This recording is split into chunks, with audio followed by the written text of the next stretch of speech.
جناب احمد رضا کے خلاف جو پروپیگنڈا ہو رہا ہے وہ یہ کرتے ہیں کہ جناب کافر کہہ دیا، کافر کہہ دیا۔ ارے جو ابو جہل تھا تو اس کو کافر نہ کہتے تو کیا امام کہتے؟ کہا جاتا ہے امام احمد رضا نے جناب مشین چلائی ہے کفر کی۔ میں پوچھتا ہوں کہ جو یہ کہے کہ خاتم النبیین کا معنی آخری نبی نہیں، حضور کے بعد نبی آ سکتا ہے، اس کو کیا کہیں گے آپ؟ بولیے کیا کہیں گے آپ؟ یہی تو امام احمد رضا نے کیا ہے۔ کہتے جی کہ بریلویوں کا کون کون سا عقیدہ شرک والا ہے؟ پہلے مجھے یہ بتاؤ ان کا کون کون سا عقیدہ توحید والا ہے؟ تم بتا دو شرک والا، میں بتا دیتا ہوں۔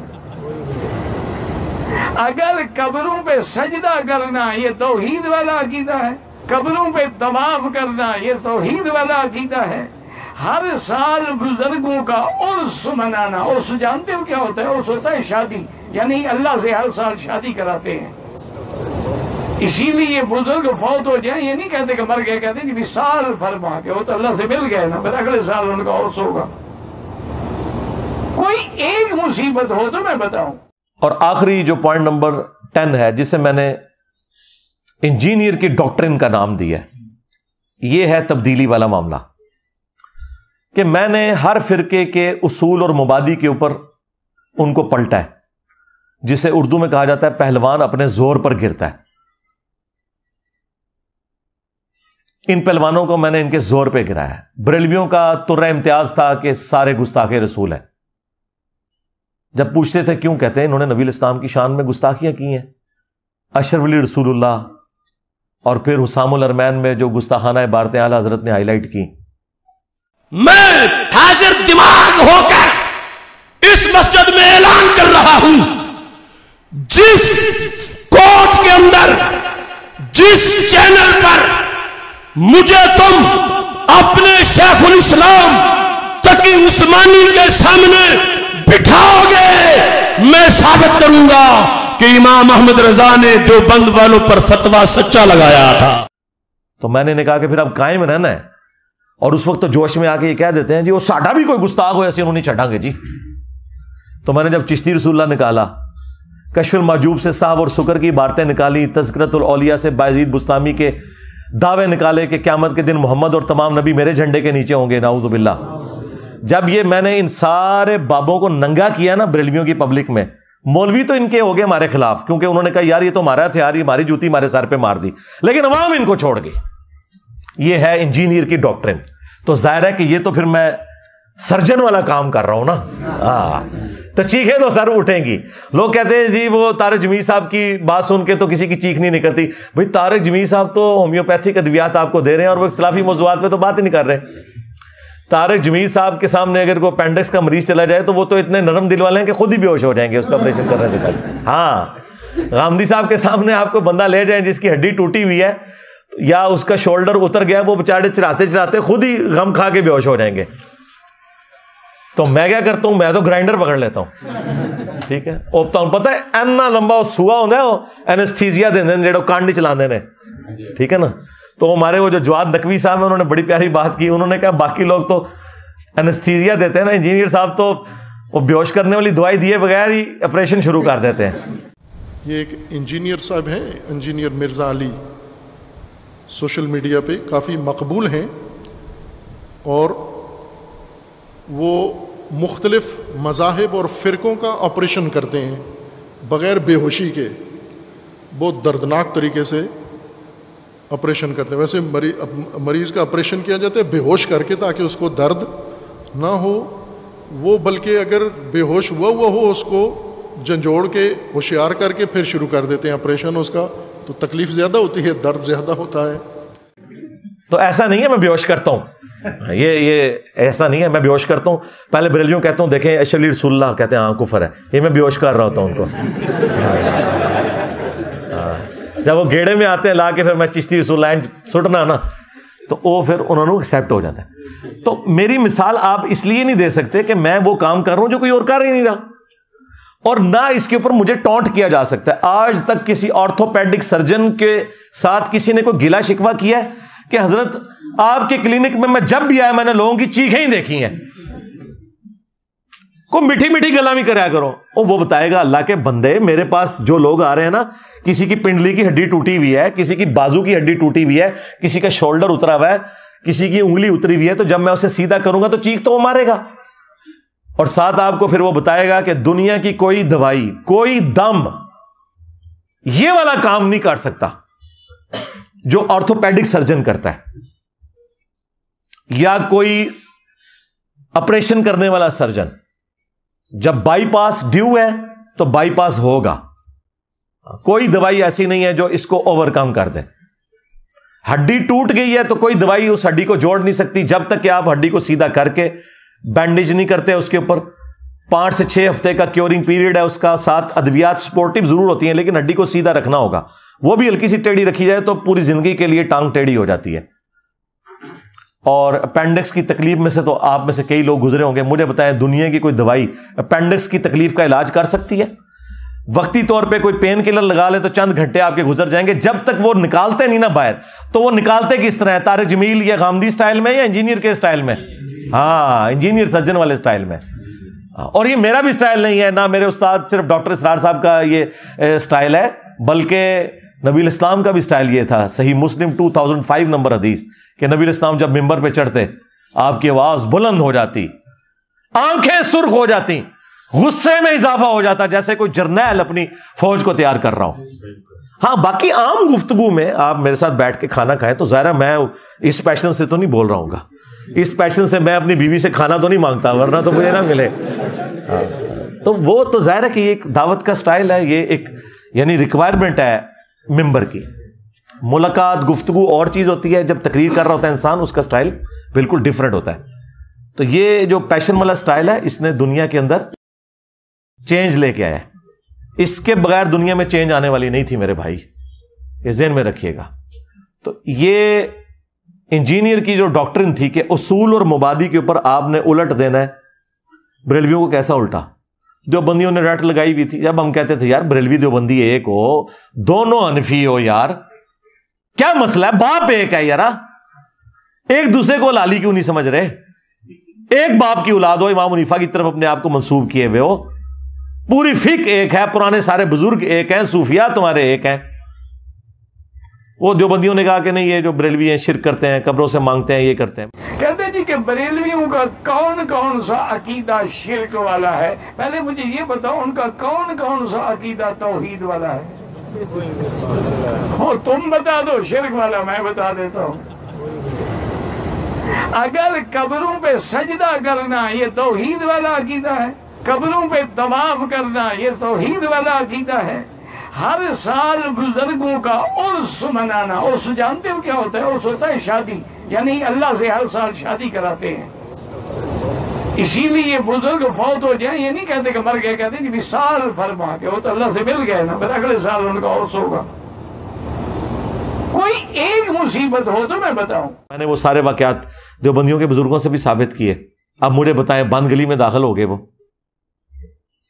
بھاگنے کا راستہ ہے. تو یہ پہلوان کو میں نے ان کے زور پہ گرایا. میں نے بتایا کہ بھائی جو قاسم ننوتوی صاحب ہیں، اشرف تھانوی نے خود نقل کیا ہے کہ وہ مرنے کے 6 سال کے بعد بیداری میں، خواب میں نہیں، 6 سال کے بعد اپنی قبر سے نکل کے دیوبند میں 2 مولویوں کی صلح کروا کے چلے گئے. اور سخت سردیوں میں جس نے وہ رضائی اوڑھی ہوئی تھی اس کے اندر بھی اس کا پسینہ چھوٹ گیا، اور شاید کوئی اور بھی چیز چھوٹ گئی ہو. ہاں، اور آگے پھر فٹ نوٹ پہ اشرف تھانوی نے لکھا ہے کہ ہو سکتا ہے کہ حضرت کی روح نے اپنا جسم خود قبر سے نکالا ہو اور باہر آ گئی ہو، یا اس روح نے اپنا کوئی علیحدہ سے ایک امثالی جسم بنایا ہو اور اس کے ساتھ آئی ہو. تو کوئی اور او بریلوی دے شاہی کوئی نہیں، جیڈا وڈا گاندھی نے کو لیا ہے. اور میں ان کے سارے واقعات بیان کیے. تو اب ان کا ایک ترہ امتیاز تھا بریلویوں کے خلاف، وہ توحید پہ تھا، وہ تو میں نے ان سے لے لیا. تو آپ دیکھ لیں دیوبندی جن کے دماغ بھی بند تھے، ہماری ویڈیو سے وہ دماغ کھل گئے، اللہ کا شکر ہے. تو میں نے پہلوان کو اس کے زور پہ گرایا. اس کو میں دنیا میں بھی ایک مثال سے بتاتا ہوں. یہ آپ جب کبھی کینٹ ایریا میں جائیں نا تو بیریئر لگے ہوتے ہیں وہ بمبو سے، ہاں، اور لوہے کا بڑا سا ایک بمبو ہوتا ہے، اس کے پیچھے اتنا بڑا وٹا ہوتا ہے. وہ وٹا پتہ تو کیوں ہوتا ہے؟ وہ پتھر اتنا بڑا، اس کا وزن آلموسٹ اس لوہے کے بمبو کے برابر ہوتا ہے، اس سے تھوڑا سا کم ہوتا ہے. تو آلموسٹ یعنی سمجھ لیں بیلنس سے ہوتا ہے. تو وہ ذرا سی اس پہ انگلی آپ لگائیں نا تو یہ کھڑا ہو جاتا ہے، حالانکہ اس کو اس پتھر کے بغیر اگر آپ کھڑا کریں تو 8-10 بندے چاہیے یوں کھڑا کرنے کے لیے. تو انہوں نے وہ بیلنس کیا ہوتا ہے اس پتھر کے ذریعے، تاکہ ایک عام آدمی بھی، اسی لیے اس کو رسی سے باندھا ہوتا ہے، وہ تھوڑا سا وزن اس کا زیادہ ہوتا ہے، وہ رسی چھوڑتا ہے ویسے ہو جاتا ہے، یا اگر وہ رسی نہ بھی ہو ہلکی سی انگلی کا اشارہ بھی کرے تو وہ بمبو کھڑا ہو جاتا ہے. اے جناب او میں ایڈے وٹے فٹ کیتے ہیں ہاں اشعری رسول اللہ چشتی رسول اللہ ہلکی جی انگلی لانا نا اینڈ کر کے فرقہ انہاں دا اڈ کے پرے جاتا ہے. ہاں یہ اصول مبادی ہے. اہل حدیث کا کیا تھا ترہ امتیاز؟ اہل حدیث کا تو نام ہی لوگوں نے یہ رکھا ہوا تھا کہ جی اے بخاری کرتے ہیں. جناب بخاری دی ایک حدیث نے اہل حدیث فرقے دی موت کرتی ہے، اور کتبہ لکھا ہوا ہے اہل حدیث فرقے کی موت صحیح بخاری 2812 کی وجہ سے ہوئی. وَيْحَ عَمَّارَ تَقْتُلُهُ الْفِئَةُ الْبَاغِيَةُ يَدْعُوهُمْ إِلَى اللَّهِ وَيَدْعُونَهُ إِلَى النَّارِ. افسوس اے عمار، تجھے باغی جماعت قتل کرے گی، تو انہیں اللہ اور جنت کی طرف بلائے گا، وہ جماعت جہنم کی طرف. یہ مرزا جہلمی چھپا ہوا رافضی اہل سنت کا لبادہ اڑا ہوا، وہ بدبخت ہر وقت ہر ٹائم اس خاندان کے اوپر حملہ آور، اس خاندان کی توہین و تشنیع کرنا. ایک حدیث گڑی ہوئی ہے، ایک حدیث گڑی ہوئی ہے، ایک حدیث گڑی ہوئی ہے، یعنی مفہوم گڑا ہوا. حدیث تو درست ہے، کہتا ہے عمار کو فیا باغیہ قتل کرے گا، وہ عمار کو جہنم کی طرف بلاتا ہوگا. معاذ اللہ، وہ عمار کو جہنم کی طرف بلاتا ہوگا. اور یہ جو جہنم کی طرف بلانے والا گروہ تھا نا معاذ اللہ، یہ امیر معاویہ کا تھا. امیر معاویہ نے قتل کیا تھا، امیر معاویہ معاذ اللہ جہنم کی طرف بلانے والے. جہلمی کہتا ہے نہیں جی نہیں، وہ تو گروہ جہنم کی طرف بلانے والے. خیر یہ ایک حدیث کیا درجنوں حدیثیں بخاری مسلم سے. بنو امیہ کا جب مسئلہ آیا نا تو یہ اپنے اصول میں فیل ہو گئے. ان کی بخاری مسلم رفع الیدین تک ہی رہی، تو ان کے اصول پہ ان کو گرایا. اہل تشیع کو ان کے اصول کے اوپر گرایا ہے کہ تمہیں سب سے بڑا ایشو کیا ہے. وہ یہ کہتے ہیں کہ ہمارے اوپر آپ لوگ الزام لگاتے ہو کہ ہم صحابہ کو گالیاں دیتے ہیں، اور تم لوگوں کی جرت نہیں کہ تم اپنی کتابوں سے یہ بتا سکو کہ سب سے پہلے مولا علی علیہ السلام پہ لعنت شروع کی تھی بنو امیہ نے، اور واقعی کوئی نہیں بتاتا تھا. کس نے بتایا؟ مودودی صاحب ایک بندے تھے جنہوں نے بتایا، خلافت و ملوکیت لکھ کے سارے لوگ ان کے خلاف ہوئے. میں نے بخاری مسلم سے نہ صرف ان کا مقدمہ ثابت کیا کہ یہ درست ہے، پھر میں نے اگلا سٹیپ بھی طے کروایا. اور اگر ہم کسی پر لعنت بھیجتے ہیں تو یہ ہمیں حکم ہے کہ ہم لعنت بھیجیں. میں نے کہا کھولو اب تم اپنی کتاب نہج البلاغہ، جس میں مولا علی علیہ السلام کا خطبہ ہے کہ عین جنگ صفین کے موقع پر میدان جنگ میں کچھ اصحاب نے مخالف پارٹی پہ سب و شتم کیا، تو مولا علی نے انہیں کہا کہ انہیں گالی گلوچ نہ کرو، علمی طریقے سے ان کی غلطی ان پر ہائی لائٹ کرو، تاکہ جو حق سے آری لوگ ہیں یہ راہ حق پر واپس آ جائیں. یہ نہج البلاغہ میں مولا علی کا خطبہ ہے. اس کے علاوہ کئی اور خطبات میں نے پیش کیے کہ تم علی کے شیعہ ہو یا بنو امیہ کے شیعہ ہو، علی تو میدان جنگ میں بھی گالی نہیں نکالنے دے رہے، اور تم 1400 سال بعد بھی گالیاں نکال رہے ہو. ہاں علمی طریقے سے اس زمانے میں بھی آپ حق کو ہائی لائٹ کریں، آج بھی کریں، بالکل درست ہے. تو میں نے ان کے اصول اور مبادی کے اوپر ان کو پکڑا. ان کا مسئلہ تھا کربلا کا، بنو امیہ کا، اسی اصول کے اوپر اسے ایکسیپٹنس دی، اور پھر اسی اصول کے اوپر اگلے معاملات ان کے ساتھ طے کیے. عقیدوں میں مسئلہ تھا توحید کا، تو میں نے انہیں کہا یار صبح و شام تمہارے اذکار میں ہے، سورۃ النمل کی آیت نمبر 62، امن یجیب المضطر اذا دعا ویکشف السوء ویجعلکم خلفاء الارض االہ مع اللہ. بھلا بتاؤ تو کون ہے جو مصیبت اور پریشانی میں گھرے ہوئے شخص کی فریاد کو سنتا ہے، اس سے اس کی تکلیف کو دور کرتا ہے، تمہیں زمین پر اگلوں کا خلیفہ کرتا ہے. االہ مع اللہ، کیا اللہ کے ساتھ کوئی اور الہ بھی ہے جو تمہاری تکلیف دور کرے، جس سے تم دعائیں مانگو؟ اور صبح و شام کے سنت اذکار میں شیعہ کے ہاں یہ دعا پڑھی جاتی ہے، قرآن کے اندر یہ آئی ہے. میں نے کہا ترجمہ پڑھ لو. جو اللہ سے قرب رکھتا ہوگا وہی غیب سے مدد مانگ سکتا ہے، وہی وہاں سے پیغام لے سکتا ہے، وہ وہیں سے غیبی مدد لے سکتا ہے. تبھی تو ہم اور آپ جاتے ہیں اللہ کے خاص بندوں کے پاس، اولیاء الہی کے پاس، متقی پرہیزگاروں کے پاس. اور جو اللہ کا قرب رکھتا ہے وہی اللہ سے غیب کی مدد لے سکتا ہے. اللہ سے مدد وہ لے گا. بہت سے لوگ کہتے ہیں ہمیں ڈائریکٹ اللہ سے بات کرنی چاہیے، ہم اللہ سے خود بات کریں گے، ہمیں کسی وسیلے کی ضرورت نہیں ہے. اس کو دیکھو تو صحیح، یہ ہے کون؟ اس نے اپنا قد دیکھا ہے، اس نے اپنا چہرہ آئینے میں دیکھا ہے، اس کی حیثیت ہے کہ ڈائریکٹ اللہ سے بات کرے؟ ڈائریکٹ اللہ سے بات کرنے کا دعویٰ یا محمد کریں یا علی کریں. اہل تقوی کو حق ہے کہ وہ اللہ سے بات کریں. کہنے جی یا علی مدد کہنا بدعت ہے. اچھا بولتے ہمیں تشریح آپ کریں گے؟ یا علی مدد کا مطلب مولا علی سے دعا مانگنا ہے، یہ وسیلہ اور توسل نہیں ہے. ہمیں نہیں اردو آتی، عربی نہیں آتی. وسیلہ اور توسل تو یہ ہے کہ اے اللہ تجھے اپنے نبیوں کا واسطہ، تجھے صحابہ کرام کا واسطہ، تجھے اہل البیت کا واسطہ، تجھے مولا علی کا واسطہ، اے اللہ تو میرا کام کر دے. یہ ہوتا ہے وسیلہ. وسیلہ یہ ہوتا ہے کہ یا علی مدد آپ میری مدد کریں. یہ وسیلہ توسل نہیں ہے، یہ استعانت ہے، اور یہ اللہ کا حق ہے. اور پھر میں نے کہا کہ کھولو ناج البلاغہ میں مولا علی نے جو حسن ابن علی کو خط لکھا ہے، اپنے بیٹے کو کہا اے بیٹا تو اس کی اولاد ہے جس نے عنقریب مر جانا ہے، فنا ہو جانا ہے. اس نے فنا کے لفظ ہیں، حالانکہ وہ اللہ کی جنتوں میں زندہ ہے، جسم مبارک بھی ان کا سلامت ہوگا، لیکن ان کا علی نے تو فنا ہو جانا ہے اور اس ایک ذات نے باقی رہنا ہے. اے حسن تجھے جب بھی کوئی مصیبت اور پریشانی ہو اللہ ہی سے مدد مانگنا، اور یاد رکھنا میرے بیٹے حسن، اللہ کا دربار وہ درگاہ ہے کہ اس نے اپنا کوئی دربان بھی مقرر نہیں کیا کہ جس کی اجازت کے ساتھ اندر آنے کی ضرورت پڑے. اور پھر ساتھ مولا علی نے کہا کہ نہ اس نے اس چیز کو ضروری ٹھہرایا ہے کہ تو کسی کا وسیلہ بیچ میں ڈالے، کسی کا واسطہ دے اللہ کو. اللہ نے یہ بھی کوئی ضروری نہیں ٹھہرایا. یہ بھی الفاظ موجود ہے ناج البلاغہ میں. تسی یا علی مدد لے کے بیٹھے ہو، مولا علی نے کہہ رہے کہ واسطے وسیلوں کی بھی ضرورت نہیں ہے. آپ مجھے بتائیں کہاں بھاگیں گے یہ؟ اور پھر مولا علی کا وہ خطبہ جو ناج البلاغہ میں موجود ہے، حضور کی میت پہ کہہ رہے ہیں یا رسول اللہ آپ کی موت اگلے انبیاء کی سی نہیں ہے، آپ کی موت نے آسمان کا زمین سے رشتہ منقطع کر دیا، اب قیامت تک کوئی غیبی خبر نہیں آئے گی. تو سارے کشف، الہام، ٹھیک ہے جی، عقیدہ امامت اس اعتبار سے کہ اسے ڈیوائن مانا جائے، سب کچھ فارغ کر دیا مولا علی نے. اگر مولا علی کہہ رہے ہیں کہ آسمان سے خبر ختم ہو چکی ہے، مولا علی کو اگر خبر نہیں آ رہی تو بعد والے تو شاہی کوئی نہیں. پھر آج کوئی بابا آ کے دعویٰ کرتا ہے جی منو فلاں آیا ہو گیا تو ہو گیا. اور دوسرا انہوں نے کہا یا رسول اللہ اگر آپ نے ہمیں منع نہ کیا ہوتا تو یہ جو غم ہم پر آیا نا، ہم اپنی جان یہاں دے دیتے رو رو کے، ماتم بھی فارغ ہو گیا. تو آپ اندازہ کریں ان کے اصول اور مبادی کے اوپر یہ سارے کے سارے معاملات میں لے کے چلا. قادیانی دیکھ لیں، انہیں یہ تھا کہ ہم بڑے کمزور ہیں، ہمارے پر ظلم ہوتا ہے، ہم علمی بات کرتے ہیں، ہم سے کوئی بات نہیں کرتا. میں نے ان کے اصول اور مبادی کے اوپر ان کو گرا دیا کہ تمہارا یہ جو دجال تھا اس نے تو اپنی کتابوں میں حدیثوں کے حوالے تک غلط دیے ہوئے ہیں، وہ حدیثیں وہاں پہ موجود ہی نہیں ہیں جو اس نے حوالے دیے ہوئے ہیں. پلس اس نے جو اصول اور مبادی کھڑے کیے ہیں قرآن و سنت سے دلائل کے، وہ تم خود پڑھ کے دیکھو، ان چیزوں کا لینا دینا ہی کوئی نہیں ہے. بخاری سے لا کے حدیث پیش کرتے ہیں کہ عبداللہ ابن ابی اوفا کہتے ہیں کہ حضور کا بیٹا اگر ابراہیم اگر یہ جوانی کی عمر کو پہنچتا تو یہ بھی پیغمبر ہوتا. اور انہوں نے پورے مسلمانوں کو دھوکے میں رکھا، کہتے ہیں دیکھیں نبوت جاری ہے.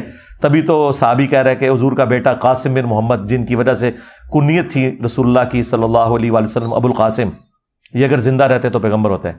وہ حدیث جو ہے وہ یہ ہے کہ حضرت ابراہیم جو حضور صلی اللہ علیہ وآلہ وسلم کے ماریہ قبطیہ کے بطن سے فرزند تھے، جب آپ کا وصال ہوا تو حضرت اقدس محمد رسول اللہ نے ان کو لحد میں اتارتے ہوئے فرمایا لو عاشا لکانا صدیقا نبیا، یہ میرا بیٹا اگر زندہ رہ جاتا تو صدیق نبی ہوتا. یہ جو بعض لوگ، بعض علماء اس سے نکلنے کی کوشش کرتے ہیں، اس کے مفہوم سے باہر جانے کی کوشش کرتے ہیں، یہ کہہ کر کہ اس سے مراد یہ ہے کہ اسی لیے اللہ تعالیٰ نے مار دیا کہ نبی نہیں آ سکتا تھا، اگر نبی آ سکتا تو ان کو وفات کر دیتا. مولا علی قاری نے اس کو سختی سے رد فرمایا ہے. انہوں نے کہا یہ خدا تعالیٰ کی شان کے خلاف بات کرتے ہو. ہم نے کہا آگے چل. آگے لکھا ہے ابن ابی اوفا کہتے ہیں کہ چونکہ رسول اللہ پہ ختم نبوت ہو چکی ہے اس لیے آپ کا کوئی بچہ جوانی کی عمر کو پہنچے نہیں، کیونکہ سلسلہ نبوت ختم ہو چکا ہے. تو نے اتنا جملہ لیا کہ قاسم زندہ رہتا تو وہ نبی ہوتا. میں بھی کہتا ہوں کہ حضور کا اگر کوئی بیٹا جوانی کی عمر کو پہنچتا تو نبی ہوتا اگر حضور خاتم النبیین نہ ہوتے. آگے لکھا ہوا ہے اور یہ قرآن میں بھی ہے، ما کان محمد ابا احد من رجالکم ولکن رسول اللہ وخاتم النبیین. محمد تم مردوں میں سے کسی کے باپ نہیں ہے، ان کا تو اپنا بیٹا بھی مرد نہیں بنے گا، چاہے جائے کہ زید ابن حارثہ کو کوئی ان کا بیٹا مان لے۔ کیوں؟ وہ کسی مرد کے باپ کیوں نہیں ہے؟ اس لیے کہ ولاکن رسول اللہ و خاتم النبیین، چونکہ وہ اللہ کے رسول اور خاتم النبیین ہے، لہذا ان کا کوئی بیٹا جوان نہیں ہوگا۔ کیونکہ یہ تو بڑی عجیب بات تھی کہ ابراہیم کا بیٹا پیغمبر ہو اور محمد رسول اللہ کا بیٹا پیغمبر نہ ہو، یہ ہو نہیں سکتا تھا۔ تو اللہ نے کلیئر کیا کہ ان کے بیٹا پیغمبر اس لیے نہیں کہ یہ خاتم النبیین ہے، ان کا کوئی بیٹا اپنا جوانی کی عمر تک پہنچے گا بھی نہیں۔ تو ہر فرقے کو اس کے اصول اور مبادی کے اوپر گرایا۔ یہ تھی انجینئر کی ڈاکٹرن، یہ ایک سرجن والا کام تھا، اس کی وجہ سے چیخیں بھی نکلیں۔ ظاہر ہے میں کام ہی ایسا کر رہا ہوں، اب یہ کام اس کے بغیر ہو نہیں سکتا۔ اور جو یہ مجھے آ کے مشورے دیتے ہیں، چھاڑ دو منو مشورے دینے بند کرو، تو اسی کر کے دسو، مجھے وہ مشورہ دے جو خود یہ کام کر کے بتائے۔ اور تمہارے خلاف تو مولوی نام لیے بغیر اشارتاً تقریر کر دے، تسی ایک مہینہ مسیتی نہ وڑ دے ڈر دے مارے، گلا منو کر دے ہو آگے۔ ہاں جائے میں نے تو کئی بار لوگوں کو کہا جن کو بڑا شوق ہے نا کہ ہم بڑے اچھے طریقے سے دعوت کر سکتے ہیں، میں نے کہا ایک حدیث لے جاؤ مسلم کی 2245 کہ میں تمہیں منع کرتا ہوں قبروں پر عمارت بنانے سے، قبروں کو پکا کرنے سے، اس پہ مجاور بن کے بیٹھنے سے، خرچہ سارا میں اٹھاتا ہوں تمہارا، ٹھیک ہے؟ گال میں ایک طرف شہد رکھ لو، ایک طرف گڑ رکھ لو، اور جا کے داتا دربار لوگوں کو دعوت دو کہ میٹھے میٹھے اسلامی بھائیوں، ہاں میں اپنے نبی کی حدیث ماشاءاللہ ایک پازیٹیو انداز میں بیان کرنے آیا ہوں، سبز پگڑی بھی باندھ لو۔ ہاں حدیث سنائے، اس کے بعد کہ یہاں پہ سید صاحب دفن ہے، آج ان کی روح کے سال ثواب کے لیے، ان کی روح کو خوش کرنے کے لیے ان کا مزار توڑنے سے ہی ہم سنت کا آغاز کرتے ہیں۔ ہاں تو لگ پتہ چاہے گا، یہ باتیں کرنا آسان ہے۔ تو یہ ہماری مجبوری تھی، یہ تبدیلی لانے کے لیے انجینئر کی ڈاکٹرن کی ضرورت تھی۔ اس کے علاوہ کسی کے پاس کوئی ہے طریقہ وہ ضرور اڈاپٹ کرے اور تبدیلی لا کے بتائے۔ دنیا میں کئی علماء آئے، پوری تنظیمیں بنائی، ہزاروں لاکھوں لوگ چینج کیے، اپنے زوم میں اپنے فرقے کے ساتھ اٹیچ کیے، تبدیلی کوئی بھی نہیں آئی ہے۔ یہاں پہ آپ دیکھیں، اور یہاں تو جب ہم چھوٹے چھوٹے تھے نا تو کبھی کوئی ایک خبر آتی تھی سالوں بعد کہ فلاں بندہ جو ہے نا اہل حدیث سے بریلوی ہو گیا، کوئی بریلوی سے دیوبندی ہو گیا، ایتھے لینڈ لگی ہے جی، ساڑھے کو لائف سٹوریاں نہیں پہ پوریاں ہوندیاں۔ اپنے کٹر فرقے چھوڑ دیے لوگوں نے، بلکہ کٹر ہی ٹوٹ گئے ان کے۔ ہاں تو یہ تبدیلی کیوں آئی ہے؟ اس کے پیچھے یہ انجینئر کی ڈاکٹرن والا معاملہ ہے۔ اور سب سے بڑی بات، اس سسٹم سے ہم نے کچھ بھی حاصل نہیں کیا سوائے یہ کہ میری لائف ونریبل ہوئی، میری فیملی کی لائف ونریبل ہوئی، میرے ٹیم ممبرز کی لائف ونریبل ہوئی، ان کی فیملیز کی لائف ونریبل ہوئی۔ ہم نے اس سسٹم سے کچھ حاصل نہیں کیا۔ یا ہوتا نا کہ ہم نے چندہ بک ہوتی اور ہمارے لوگ سارے کام چھوڑ کے یہ کام کر رہے ہوتے ہیں۔ ہمارے جتنے لوگ ہیں اپنا کام کرتے ہیں، سب والنٹیئرز ہیں، اپنا اپنا کام کرتے ہیں۔ صرف اتوار والے دن آ کے انہوں نے اپنی کمٹمنٹ کرنی ہوتی ہے اور فی سبیل اللہ پھر اپنے کاموں میں لگ جاتے ہیں۔ کسی کی دکان ہے تو دکان پہ ہے، کوئی ملازم ہے تو ملازمت کرتا ہے۔ میں نے تو کسی کو یہاں پہ بھرتی نہیں کیا ہوا، اللہ کا شکر ہے۔ تو سب لوگ والنٹیئرلی کام کرتے ہیں۔ تو ہم نے اس سسٹم سے حاصل تو کچھ بھی نہیں نہ کیا۔ اگر سسٹم سے کچھ حاصل کیا ہوتا تو پھر آپ کہہ سکتے تھے کہ جی، اور پھر کہتے ہیں اے ایک فرقہ بنائے گا، سرکار 15 سال ہو گئے نا، وہ کتنے فرقہ جڑا بنایا ہے بھائی؟ فرقے کے لیے چندہ بک ہوتی ہے، مدرسہ ہوتا ہے، مسجد۔ میری کوئی ایک مسجد بتا دو، کوئی چندہ بک بنا دو، کوئی مدرسہ بتا دو، نہیں۔ تمہارے پیچھے نمازیں پڑھ رہے ہیں، تمہیں چندے دے رہے ہیں، تو فرقہ کہاں سے بن گیا بھائی؟ کسی چیز کو مچھلی ثابت کرنے کے لیے مچھلی والی خوبیاں چاہیے نا۔ گھوڑے کو آپ مچھلی ثابت کرنے کی کوشش کریں گے تو آپ کو لوگ پاگل ہی کہیں گے نا۔ تمہارے بزرگوں والا کوئی گند میرے اندر موجود نہیں، کیونکہ وہ گند اس لیے کہ آپ کہتے ہو نا یہ فرقہ بنا رہا ہے، تو پھر جنہوں نے فرقے بنائے ہوئے ہیں وہ جو گند کرتے رہے ہیں، ان کا کوئی ایک گند مجھے بتا دو کہ تمہارے اندر بھی وہ والا گند موجود ہے۔ کوئی کتاب لکھ کے میں نے لوگوں کے حوالے کی ہو، کتابیں تو یہ وہی ہیں۔ کوئی فرقہ بنایا ہو، کوئی چندہ بک بنائی ہو، یہ میں کہتا ہوں فلاں کے پیچھے نماز نہیں ہوتی، میں کہتا ہوں ساروں کے پیچھے نماز ہوتی، سارے مسلمان ہیں۔ تو اس سسٹم سے کچھ بھی حاصل نہیں کیا۔ تو اس طرح کے جھوٹے الزامات لگا کے اپنی بدنامی کماتے ہیں۔ اب تو دیکھیں معاملات آگے جا چکے ہیں، اب تو یہ صرف گالیاں ہی دیتے ہیں، چھوٹے چھوٹے کلپ کارڈ۔ اور دیکھیں ہر درخت اپنے پھل سے پہچانا جاتا ہے۔ ان کے بزرگان دین کا درخت یہ ہے کہ ان کے علماء بھی اور پبلک بھی میرے چھوٹے چھوٹے کلپ آؤٹ آف کانٹیکسٹ کاٹ کے نا مجھے بدنام کرتے ہیں۔ اور ہمارے کسی اسٹوڈنٹ نے کبھی کسی عالم دین کا آؤٹ آف کانٹیکسٹ کلپ کاٹ کے کسی کو بدنام کیا ہے؟ مجھے کوئی ایک کلپ دکھا دیں۔ تو بتائیں پھر استاد کامل کون سا ہوا؟ کس کی تربیت کامل ہے کہ اس کا کوئی اسٹوڈنٹ اپنے مخالفین کا آؤٹ آف کانٹیکسٹ کلپ نہیں کاٹتا؟ اور ان کے سارے یہی کام کرتے ہیں، کلپ 3-4 سیکنڈ کے. یار 4 سیکنڈ میں آپ کے کیا، بلکہ اگلے دن وہ ہمارے میر صاحب کو انہوں نے بلایا تھانے میں نا، کچھ مہینے پہلے کی بات ہے، جب انہوں نے FIR کٹوائی تھی، وہ جو فارغ ہوئی، تو وہ کلپ کاٹ کے پتہ کیا دیا ہوا؟ اس میں الفاظ تھے کہ معاویہ کا پیٹ پھر پوری زندگی نہیں بھرا، یہ کلپ کٹا ہوا ہے. تو وہ پوچھتا ہے یہ آپ نے کیا کہا؟ بھئی ہم نے نہیں کہا، یہ اس حدیث کے راوی نے کہا ہے جس نے وہ حدیث روایت کی دلائل النبوہ امام بیہقی کی کتاب میں کہ نبی علیہ السلام نے کہا تھا کہ اس کا خدا پیٹ نہ بھرے، اور وہ راوی حدیث کہتا ہے کہ حضور کی پھر یہ بدوا لگ گئی اس کو اور مرتے دم تک اس کا پیٹ نہیں بھرا. یہ حدیث میں راوی کے الفاظ تھے. انہوں نے اگلا جملہ صرف کاٹا کہ معاویہ کا پیٹ پھر مرتے دم تک نہیں بھرا. ان کا یہ انجینئر کہہ رہا ہے. کتنے ظالم ہیں. اس طرح چھوٹے چھوٹے کلپ کاٹتے ہیں. میں تو اگلے دن اپنے بھائیوں کو کہہ رہا تھا، میں جس پیشن سے بیان کرتا ہوں وہ بخاری مسلم کی حدیث کہ نبی علیہ السلام غزوہ حنین کے موقع پر جب 12,000 کا لشکر آپ کو چھوڑ گیا، آپ 80 لوگوں کے ساتھ اکیلے آگے بڑھے. انا النبی لا کذب انا ابن عبد المطلب، میں نبی ہوں، اس میں کوئی شک نہیں. اب یہ میرا جو جملہ ہے، میں نبی، اس میں کوئی شک نہیں ہے، وہ کاٹ لے. یہ یہی خبیث کرتے ہیں. میں عبد المطلب کا بیٹا ہوں، اس میں کوئی شک نہیں. یہ تو میں تو حدیث بیان کر رہا ہوں. تو کلپ تو اللہ کی کتاب سے بھی کاٹا جا سکتا ہے، بخاری مسلم سے بھی کاٹا جا سکتا ہے. قرآن میں لکھا ہے عیسیٰ ابن مریم اللہ کے بیٹے ہیں، ہاں لکھا ہوا ہے، لیکن ساتھ لکھا ہے لقد کفر الذین قالوا ان اللہ هو المسیح ابن مریم، بے شک وہ کفر کر رہے ہیں جو کہہ رہے ہیں کہ اللہ ہی عیسیٰ ابن مریم ہے. ہاں قرآن میں لکھا ہے نماز کے قریب مت جاؤ، لیکن لکھا ہوا ہے وانتم سکارا لا تقربوا الصلاۃ وانتم سکارا، جب تم نشے کی حالت میں ہو. ہاں جی. تو میرے بھائی کلپ تو اللہ کا بھی کاٹا جا سکتا ہے، کلپ تو رسول اللہ کا بھی کاٹا جا سکتا ہے، لیکن یہ جو کلپ کاٹنے والے ہیں نا، یہ ثابت کر رہے ہیں کہ یہ دین کے غدار ہیں، یہ دشمن ہے دین کے، کہ جو مجاہد دین کا کام کر رہا ہے اس کی لائف کو بھی ونریبل کر رہے ہیں. مجھے تو فرق نہیں پڑتا، میں نے تو اپنی لائف ونریبل کی ہوئی ہے، میں نے آپ کو بتایا، مجھے کوئی فرق نہیں پڑتا. میں اب اس لائف کے ساتھ اللہ نے مجھے مانوس کر دیا ہے، اگرچہ میرے لیے مشکل زندگی ہے لیکن میں اس کے ساتھ مانوس ہو چکا ہوں، مجھے کوئی فرق نہیں پڑ رہا. لیکن تجھے ہی نہیں جے بچنا. ہاں انشاءاللہ تعالی جو کہتے ہیں بند کمرے بہ کے، ہاں بند کمرے بہ کے تواڈے تالے تروڑ دیتے نے، تواڈے بابیاں دے دماغاں دے تالے تانوں لگے ہوئے تروڑ دیتے نے اللہ کے فضل سے الحمدللہ. تو ہمیں کوئی فرق نہیں پڑتا. لیکن میں صرف یہ بتا رہا ہوں کہ میں نے اپنے مخالفین کو بارہا ریکویسٹ کی ہے کہ اگر تم لوگ چاہتے ہو نا کہ تمہارے فرقے 10, 15, 20 سال اور نکال جائیں تو میرے بارے میں خاموشی اختیار کر لو، کیونکہ اگر تم بولو گے تو میں تو نہیں چھوڑوں گا.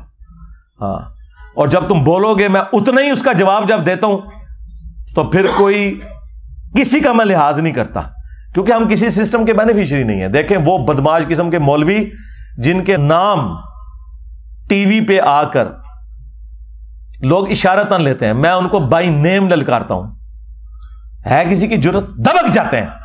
ہاں بعد میں پیغام جاتے ہیں کہ علی بھائی ذرا ہاتھ ہولا رکھو ہے، تسی میں تے کہنا نہیں چاہتا، تیری ایسی دی تیسی. تو منو کیا ابو بکر دا گستاخ نمیں فتنے ابار دیں. جناب کوئی انجینئر بہ کے، جناب کوئی پلمبر بہ کے، جناب کوئی جناب کرنٹی مین بہ کے، جناب کوئی مستری بہ کے، وہ حضرت جناب سیدنا صدیق اکبر دے بارے گل کر رہا ہے. شکل نہیں دیکھی وچوں نے اپنی ہے، اوتھے بہ کے بند کمرے گل کر رہے تھے. میدان چاہو تو ہم دسیے جناب سیدنا صدیق اکبر کہندو کنوں جڑا اپنے حجرے دی مسجد تو باہر نہ نکل سکے، او انہاں دے بارے گل کرے جنہاں حضور دی خاطر سارا کچھ قربان کیتا، جنوں گھر 2 وقت دی روٹی نہ میسر ہوئے، او حضرت جناب سیدنا صدیق اکبر دے بارے گل کرے. اے تے میدان وچ حضرت جناب سیدنا صدیق اکبر حضور سید عالم صلی اللہ علیہ وسلم نال جدو ہجرت دے موقع تے چلے تے این بے کے اندر کتاباں جناب کیڑا بن کے تے جناب 4 یوٹیوبراں نال تے جناب این نہیں گل بندی، اے دین نو ڈھان والیاں گلاں. دیکھا کیسی منجی ٹھوکی ہے. ہاں کسی کی جرت نہیں، نہ مرے ہوں کی نہ زندوں کی. کیوں کہ آپ سب لوگ اگر کوئی دل میں خیال بھی آتا تھا چپ کر کے بیٹھ جاتے تھے، ان سے ڈرتے تھے. اللہ کے فضل سے اللہ نے مجھے ہمت دی ہے اور اب تو ہر طرف انجینئر ہو رہی ہے. آج ہمارا یہ دعوت کا قد کاٹ ہی بہت بڑا ہے، لیکن جب شروع میں جتنی مشکلات تھیں آپ لوگ سوچ نہیں سکتے. وہ تو دیکھو لائف سٹوری تو میری ابھی سٹارٹ ہی نہیں ہوئی ہے. ابھی تو میں صرف آپ کو دعوت کے حوالے سے ڈسکشن بتا رہا ہوں کہ کس طریقے سے ہم نے مشکلات دیکھی ہیں شروع میں. وہ اگر میں تفصیلات آپ کو بتاؤں تو آپ حیران ہو جائیں کہ آج تو خیر معاملات ہی اللہ تعالیٰ نے بہت آسان ہمارے لیے کر دیے ہیں اللہ کے فضل سے. لیکن ہم اس وقت ہی پیچھے ہٹے. اب تو جناب کسی نے کھنگڑ نہیں دینا. تھوڑی جرت بول کے دیکھو تو کرنے کے ہیں کسی پلے کھینچنا رویو بالکل لا کے ہاتھ پڑا چڑھا گے اللہ کے فضل سے. کسی کا لحاظ نہیں کرنا انشاءاللہ تعالی. اور یہی وجہ ہے کہ انہوں نے اپنے فرقوں کا جلدی نقصان کروایا. اگر یہ تھوڑا سا لحاظ کر کے برداشت کر لیتے اور میری حق بات کو حق کہتے تو اپنی عزت کروا لیتے. اور جو لوگ یہ کر رہے ہیں کہ وہ لحاظ کر کے خاموشی سے بیٹھے ہوئے ہیں تو ان کی عزت بھی سلامت ہے, کیونکہ انہیں پتہ ہے کہ ہم جب بولیں گے نا پھر یہ ہمیں چھوڑے گا نہیں. میں کئی علماء کو ملوں, میں نے انہیں ریکویسٹ کی کہ تھوڑا ایک میرے خلاف کوئی کلپ آ جائے نا تو فائدہ ہو جائے گا تھوڑی پبلک نو. کہتے نا نا نا تھوڑی بہت جڑی ساری عزت ہے وہ رہن دے. ہاں کیونکہ انہیں پتہ ہے کہ کیا بولیں گے خلاف. جب بولیں گے تو میں تو سارے حقائق رکھوں گا. کیسے بول سکتے ہیں؟ میں سب کچھ کھول کے کتابوں سے سامنے رکھ دوں گا. اگر آپ کو یقین نہیں آتا تو آپ نیو ٹی وی والا وہ رمضان کا پروگرام آپ نے فرقہ واریت والا دیکھ لیا نا, کس طرح ننگے ہوئے ہیں یہ مولوی. کوئی چیز ان کے پلے بچی ہے مجھے بتائیں؟ اگر کسی کو کوئی زوم بھی تھا نا تو وہ نکل گیا. اللہ کے فضل سے ایک ایک چیز کھول کے سامنے رکھی ہے. اگر کسی کو کوئی شک تھا نا کہ یہ لوگ جو ہیں وہ ایک دوسرے کو مسلمان سمجھتے ہیں تو وہ نکل گیا. پورے پروگرام میں نے 3 ڈیمانڈ ان سے رکھی ہیں کہ آپ یہ کہہ دیں کہ سارے فرقے مسلمان ہیں. نمبر 2 سب کے پیچھے نماز پڑھنا درست ہے. نمبر 3 سب کو چندہ دینا درست ہے. کوئی مولوی نیچے ریڈی ہویا. ہاں حالانکہ یہ سارے میٹھے میٹھے مولوی انہوں نے بٹھائے ہوئے تھے تو کوڑے تھے جناب چک مار لین تو ہاں انہوں نے چھڑ دو. کیونکہ انہیں پتا تھا کہ یار ادھر ایک پروگرام میں تو ہمیں چلو 1-1.5 لاکھ روپے مل جانا ہے, جو پوری زندگی کے چندے بند ہو جانے ہیں واپسی پہ تو ہمیں انہوں نے ریسیو کرنا ہے جس طریقے سے. ضرورت ہی نہیں ہے. ابھی دیکھیں یہ ایک گستاخ نے امام مہدی علیہ السلام کو ننگی گالیاں دی. تاریخ انسانیت میں کبھی کسی مذہبی پرسنالٹی کے ساتھ یہ کچھ نہیں ہوا. لوگوں نے جھوٹا کذاب کہہ دیا, کسی پہ زیادہ لعنت کر لی. لیکن یہ ماں بہن کی گالیاں بائی نیم یہ آج تک کبھی نہیں ہوا تھا. کوئی بریلوی دیوبندی اہل حدیث عالم آپ کو نظر آیا جو امام مہدی کے دفاع کے لیے سامنے آیا ہو, کسی نے بیان دیا ہو؟ علیحدگی میں جب انہیں کہا وہ کہتے نہیں وہ ساری پبلک پھر خلاف ہو جائے گی, ایت گستاخی ہے, پر ہم اپنے حصے کی گستاخیوں پہ بولتے ہیں. مجھے بتائیں اگر حضرت ابوبکر کی شان میں اس طرح کی کوئی گستاخی پاکستان نہیں ایران میں ہوئی ہوتی, ادھر ان جماعتوں نے پورا ملک بند کر دینا تھا. نہیں تھا کرنا. تو اس کا مطلب یہ 2 نمبر لوگ ہیں, بے ایمان لوگ ہیں. ویسے تقریروں میں کہتے ہیں ہم جو ہے وہ صحابہ کے دفاع کے لیے, اہل بیت کے دفاع کے لیے, حسن و حسین کے دفاع کے لیے نکلیں گے, اور ہے یہ بندر ہیں بنو امیہ کے. کسی نے ہمارے جذبات کو بھڑکانے کی کوشش کی تو ابو بکر و عمر کے دفاع کے لیے, عثمان و علی کے دفاع کے لیے, علی المرتضیٰ کے دفاع کے لیے, حسنین کریمین کے دفاع کے لیے, امیر الحق ولی خان معاویہ بن ابی سفیان کے دفاع کے لیے, ادھر آ دل بر ہنر آزمائے تو تیر آزما ہم جگر آزمائے. اللہ کے فضل و کرم سے ہم یہ کام کرنے کے لیے تیار ہیں. آپ سارے کے سارے یہ کام کرنے کے لیے تیار ہیں انشاءاللہ. اور یہ نہ سمجھیے گا کہ یہ خود نہیں دفاع کر رہے, اور یہ ایسے ملعون ہیں, ان پہ لعنت ہے, یہ کبھی بھی اہل بیت کا دفاع کر ہی نہیں سکتے, کیونکہ اللہ نے لعنت ڈال دی ہے نا. اہل بیت کا دفاع تو وہ کرے گا جو غدیر خم پہ کھڑا ہے, قرآن اور اہل بیت. اہل بیت کا دفاع وہ کرے گا جو حجۃ الوداع پہ کھڑا ہے, قرآن اور سنت. اور جو بابوں میں کھڑے ہوئے ہیں ان کو توفیق ہی نہیں ملنی. لہٰذا یہ لوگ بیسیکلی اللہ تعالیٰ کی طرف سے مغضوب علیہم ہے, ان کو توفیق کبھی ملنی ہی نہیں ہے. لہٰذا ان سے کوئی امید بھی نہ رکھیں آپ. لیکن کم از کم اس طرح کے واقعات ان کے کپڑے اتار دیتے ہیں کہ یار یہ کتنے مخلص ہیں دین کے ساتھ. سرکار کوئی مخلص نہیں ہے, اپنے صرف فرقے کے ساتھ, فرقے کی کاز کے ساتھ مخلص ہیں. بس کل حزب بما لدیہم فرحون, ہر فرقہ اس میں خوش ہے جو اس کے پاس ہے. بریلویوں نے بھی اپنا ایک مخصوص سا دین پکڑا ہوا ہے, دیوبند نے بھی, اہل حدیث نے بھی, شیعہ نے بھی. ٹھیک ہے. اور آپ دیکھیں ہم نے اس معاملے کو اٹھایا اللہ کے فضل سے انٹرنیشنل لیول کے اوپر. ٹھیک ہے. اس کے بعد شیعہ علماء سامنے آئے, انہوں نے اور میں نے جو علیحدگی میں جو ان کے ساتھ کرتا تھا وہ آپ چھوڑ دیں. میں نے تو کئی علماء کو کہا کہ اس کے بعد تم لوگوں کو مر جانا چاہیے، آج کے بعد اہل بیت کا نام نہیں لینا چاہیے، تم لوگ اس قابل ہو کہ تم لوگ مر جاؤ اپنے گھروں میں، اگر امام مہدی کا گستاخ جو ہے وہ اس طرح دندراتا پھر رہا ہے۔ تو آئندہ بھی جب کوئی معاملہ ہوگا اللہ کے فضل سے، ہم ہر جگہ بولتے ہیں قرآن کی گستاخی ہوئی ہے، ہمیشہ بولوں، خاکوں کے اوپر میں 2011 سے بولنا شروع ہوں، اور ایک ایک چیز علمی طریقے سے، یہ کوئی نہیں ہوتا کہ آپ کسی کا پتلا جلا دیں، نہیں نہیں، جو علمی ان کے اعتراضات ہیں ان کے جوابات دیں۔ اور ابھی یہ دھروو راٹھی نے جو ویڈیو ریکارڈ کرائی، کدھر ہے مولوی جی جو ہمیں کہتے ہیں انجینئر صاحب غیر مسلموں کو جواب دیا کریں، وہ کتنے تھوڑے مفتی مر گئے نے؟ انجینئر صاحب نو کہتے ہیں جناب ان کو تو قرآن دیکھ کے نہیں پڑھنا آتا۔